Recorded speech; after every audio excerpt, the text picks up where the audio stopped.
بسم الله الرحمن الرحيم كلنتي wanaagsan qiyaarta nala socota meel kasta oo aad dunida ka joogtaan ku soo dhawaada tabaniya taxliilin gaara oo ku saabsan wararka gobolka bariga dhexe dhaqdhaqaaqyada taagan iyo xiisadaha si kululaanaya ee gobolkaasi ka jira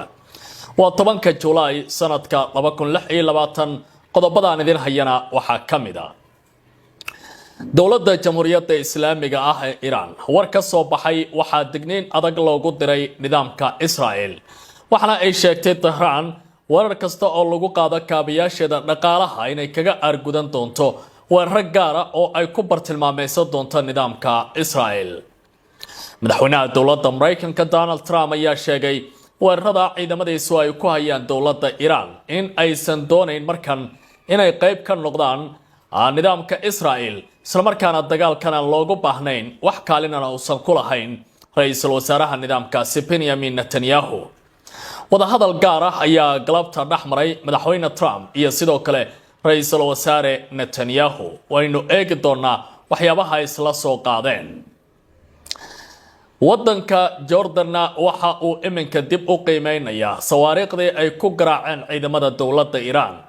عبد الفتاح السيسي مدحوينها دولة مصر ayaa markii ugu horeysa ku dhawaaqay wadankiisa in ay gacan siin doonaan dowladaha Carbeed ee dhibaatooyinka wajahaya dhaqdhaqaaqyo adag oo diblomaasiyadeed oo ka taagan gobolka bariga dhexe colaadaha laga soo afmeerayo ayaa sii xoogeysanaya iyadoo dowladda Qatar ay maanta wafuud dhaxdhexaadayaal ay u dirtay magaalada Tehran ee caasimadda wadanka Iran wada hadalladan dowladda Iran markan ma aaminaysa Mareykanka iyo waliba xulufadiisa waxyaabaha ay soo bandhigi doonaan qodobadaas iyo kuwa kale ayaan ku lafagurayaa khiyaarta ay nala socotay tabintan gaarka waa Cabdicasiis Barrow iyo waliba barnaamijka diblomaasiyadda iyo lafagurka caalamka ee Barrow Show soo dhawaada kuna soo biira YouTube ka subscribe saara waa mahadsantiin Mareykanka Donald Trump ayaa sheegay in Iran ay ka codsatay Washington in la sii wada hadallada u dhaxeeya labada dhinac Trump ayaa sheegay in Washington ama Mareykanku ay ogolaadeen codsigaasi balse ay si cad loon mugdi lahayn loogu sheegay buu yiri Tehran in xabad joojintii hore ay dhamaatay Mareykankana ay suuragal tahay wada xaajood kasta oo dib loogu laabanayo in qodobo kale oo dheeriya uu miiska soo saaro madaxweynaha Mareykanka waxa uu xusay in kasta oo wada hadalladu ay sii wadi doonaan haddana Mareykanka uusan u arkin heshiiska xabad joojinta mid wali jiraya isagoo carabka ku adkeeyay in fariintaasi toos loogu gudbiyay mas'uuliyiinta ugu sareysa dowladda Iran hadalka Trump ayaa imaanaya xilli ay wali socdaan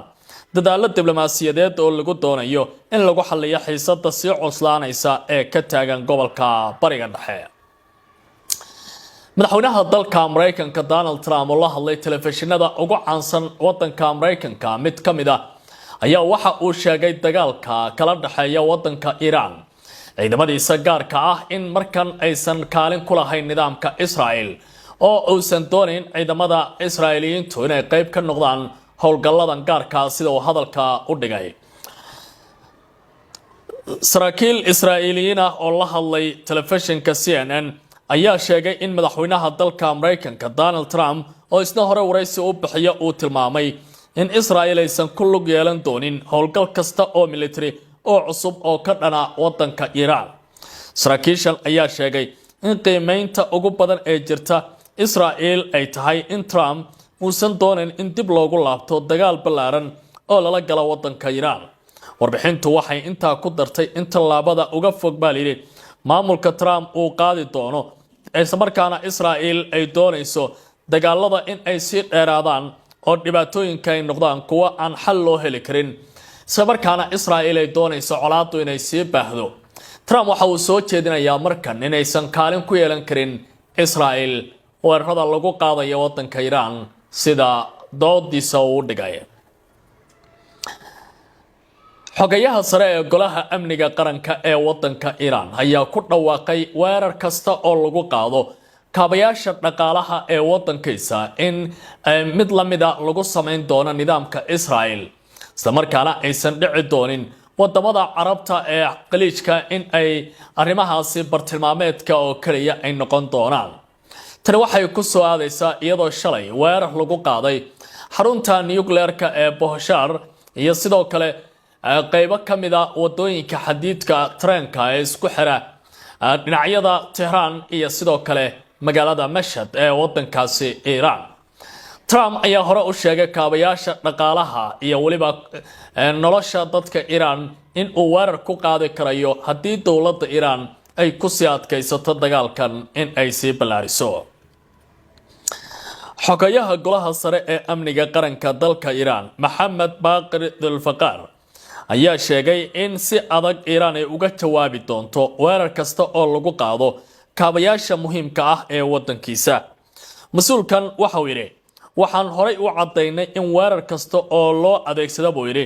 kaabayaasheena ay la kulmi doonaan jawaabtaasi lamida. waxa uu intaas ku daray in nidaamka Israa'iil ee dambiyada wada buu yiri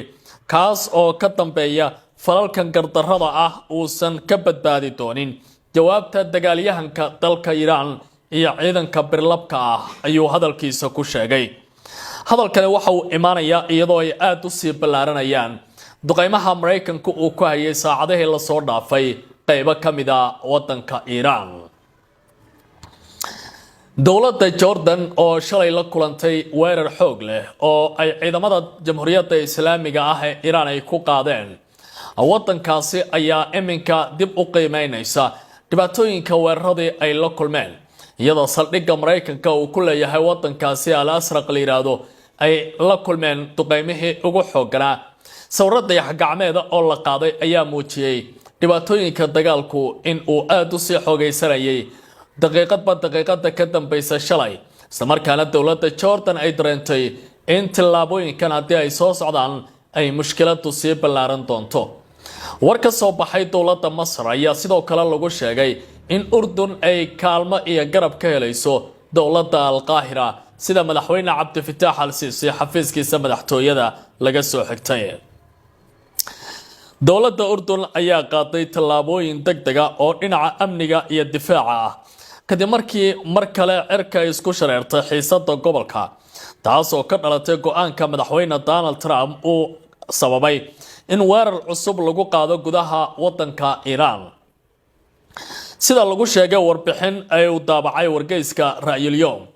hay'adaha amniga iyo ciidamada Urdun ayaa saacadihii la soo dhaafay hirgeliyay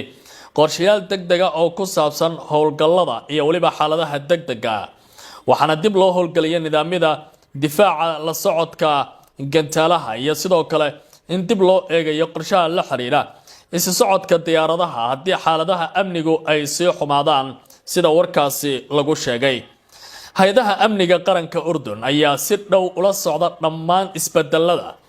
ka soconaya gobolka iyagoo xoogga saaraya ilaalinta amniga istiraatiijiga ah ee wadankaasi ayaa lagu yiri warka dowladdu ay sii daysay oo looga hadlayay xaaladda ka taagan wadankaasi. wargeyska Ra'yul Yawm waxa uu leeyahay in xarunta qaran ee maareynta dhibaatooyinka Urdun lagu qabtay shirar heer sare ah oo ka hor baa la yiri intaan si rasmi ah loo shaacin in ciidamada difaaca cirku ay soo rideen 8 gantaal oo Iran laga soo gamay, kuwaasi oo la sheegay in ay wajahayeen bartilmaameedyo ku yaala gudaha boqortooyadaasi.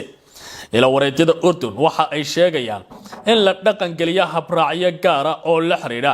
xaaladda gobolka iyo waliba ciidamada in la geliyo heegan aad u sareeya, isla markaana la diyaariyo qorshayaal lagu ilaalinayo duulimaadyada rayidka ee deegaanadaasi. si kastaba ahaatee dowladda Urdun ma aysan shaacin bartilmaameedyada ay Iran damacsan tahay in ay weerarto baa la yiri saacadihii la soo dhaafay. marka laga yimaado warka ka soo baxay dowladda Urdun oo shalay duqeymaha adag kala kulantay ciidamada kacaanka ee Jamhuuriyadda Islaamiga ee Iran, dhinaca kale dowladda Masar ayaa war ka soo saartay weeraradaasi. dhanka kale wasiirka amuraha dibadda ee Masar Dr. Badri Abdulcaadi ayaa u sheegay dhigiisa Jordan in wasiirka la yiraahdo Ayman Safadi in Masar ay si buuxda u garab taagan tahay Urdun, iyadoo cambaaraysa waxa ay ku tilmaantay weerarada gardarrada ah ee dowladda Iran ay qaadayso. labada wasiir ayaa hadal telefoon ku wada yeeshay xaaladda gobolkana iska wareystay, waxaana ay si wada jir u cambaareeyeen weerarada lagu eedeeyo Iran ee ka dhanka ah dalalka Carabta, iyadoo la sheegay inay halis ku yihiin amniga, madax banaanida iyo xasiloonida wadamadaasi. dhinaca kale wadamadan carabtu ilaa iyo hadda ma aanay cambaarayn weerarka dowladda Mareykanku ay ku qaadeen gudaha wadanka Iran. warbixintu waxay xustay in hadalka Masar iyo Urdun uu noqday mid ka adag baalayri sidoo hore iyadoo labada dal ay si cad u cambaareeyeen waxay ugu yeereen kororka qatarta falalka Iran ee sii xoogaysanaya. dhinaca kale wasiirka amuraha dibadda ee Jordan Ayman Safadi ayaa sheegay in boqortooyadu ay sii wadi doonto dhammaan tallaabooyinka lagama maarmaanka u ah ilaalinta muwaadiniinteeda, amniga, xasiloonida iyo madax banaanideedaba. waxaana sidoo kale ay cadeeyeen baalayri in Urdun ay si buuxda ula safan tahay dalalka golaha iskaashiga qaliishka ee GCC. tallaabo kasta oo ay qaadaanna ay kaga hortagi doonaan weerarada dalka Iran ay ku hayaan dalalkaasi carabta. dhinaca kale ila ku dhow xarumaha go'aan qaadashada ee Urdun ayaa ku eedeeyay garabka mayalka adag ee ilaalada kacaanka ee dowladda Iran inay ka dambeeyeen qorshayaasha lagu doonayo in Urdun lagu daro liiska bartilmaameedyada gantaalaha iyagoo ay wehlinayaan Kuwait iyo Bahrain intii lagu guda jiray mowjadihii ugu dambeeyay ee xiisadda sii xoogaysanaysay. ila wareejadu waxay sheegayaan in aanu jirin sabab ciidan oo muuqato oo Urdun looga dhigi lahaa bartilmaameed, taasoo ay ku fasireen inay ka dambeeyeen ujeeddo siyaasadeed oo lagu doonayo in Urdun lagu galiyo xiisadaha dagaalka ee sii ballaaranaya. dowladda Jamhuuriyadda Islaamiga ah ee Iran waxa ay aad u cambaareynaysaa dhaqdhaqaaqyada ka socda baalayri gobolka Bariga Dhexe. wardegdega oo ka soo baxay hadda xogayaha golaha sare ee amniga qaranka Maxamed Baaqir Dulfaqaar ayaa lagu sheegay sida uu baahiyay telefishinka rasmiga ah ee dowladda in Iran ay u cadeysay baalayri mowqifkeeda ku aadan weerarada isdaba joogga ah ee lagu soo qaaday. sida ay hore u shaaciyeen weerar kasta oo lagu qaado kaabayaasha waxaa looga jawaabi doonaa mid la mid ah, waxaana si gaar ah loo bartilmaameysan doonaa baalayri nidaamka Israa'iil. hanjabaadan ayaa timid iyadoo toddobaadkan dib ay u bilowdeen iswadaarsiga weerarada u dhaxeeya Mareykanka iyo Iran, waana markii ugu horeysay tan iyo markii la saxeexay heshiiska 17 Juun aynu ka soo gudubnay. habeenka Arbacada iyo Khamiista ciidamada Mareykanku waxa ay weerareen baalayri qiyaasaadka 170 bartilmaameed oo gudaha wadanka Iran. dhinaca kale dowladda Iran ayaa ku eedeysay Mareykanka in ay weerartay kaabayaal rayid iyadoo ujeedadu ahayd in laga hortago shacabka inay ka qayb galaan aaska qaran ee loo sameynayay hogaamiyihii hore ee la dilay ee wadankaasi Cali Khamenei. sida warbixintu ay sheegtay waxay arintaasi u arkayaan Mareykanku inay tahay mid ay aad uga walaacsanaayeen in shacabka Iran ay isku duubni sameeyeen. mas-uuliyiinta Iiraaniga ah waxay sidoo kale tilmaameen tani inaysan noqonayn mid niyad jabinaysa wadankaasi iyo shacabka wadanka Iran.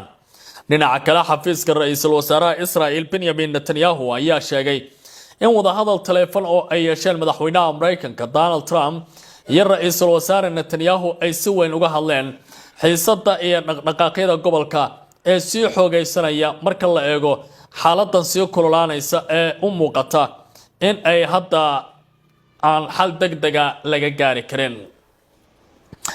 iyadoo dhinacyada ishaya uu midba midka kale u jeedinaya eedayn xoog leh,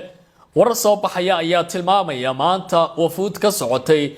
dalka Qatar oo dhexdhexaadayaal ah inay gaareen magaalada Tehran ee caasimadda wadanka Iran.